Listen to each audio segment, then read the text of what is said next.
Hello, I'm Caitlin Hogan, and this is 60 Minutes, Ionian Style. 2 weeks ago, Hurricane Sandy hit, and Iona College was very much affected. It was so severe that we could not have classes for the entire week. In response to missing class time, Iona College sent an email to their students and faculty with a plan to make up for lost time. As a result, the students are required to attend 2 Saturday classes in December. The plan was derived in consulting with the leadership of Student Government Association, the Faculty Senate, Committee of Academic Affairs, as well as the Academic Dean and Register. We have interviewed students, Brother Smith and Brian Nickerson, to get their opinion on Make-Up Saturday classes. My first thoughts are there's no way the school can do that, but I guess once I figured out that it was actually what was happening, I was like, well, I'm not showing up because I have work on the weekends. There's nothing I can do about it. I was pretty upset. I mean, I was sleeping in the basement for one whole week, and now I learned that I had to make up one course on a Saturday. So. And do you think this was better than having our Thanksgiving break shortened? I definitely think it's a better idea because Thanksgiving break, especially for people who are coming from all the way across the country, I'm just from Long Island, so it's easy for me to commute. But some people are from Chicago, others California. It's the time of year when they can finally go and see their family and relax and enjoy themselves before the hectic rush of, finals week.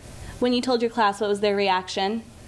They didn't actually resist. They knew it was coming. They knew something was coming. They were kind of like shaking their heads and everything. But I tried to explain it right away that this was not something we're trying to get back at them, that they have paid money for this schooling, and we're just trying to give them what they paid for.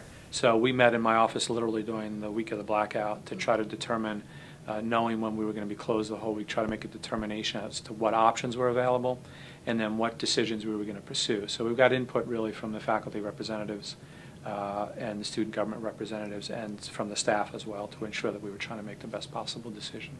What were a couple of the other options? Well, the other options were tricky. One would have been to hold classes on the Wednesday before the Thanksgiving break. Another option would have been to eliminate the reading day and to convert that into a class day. That's the day between the end of the term and the beginning of final exams.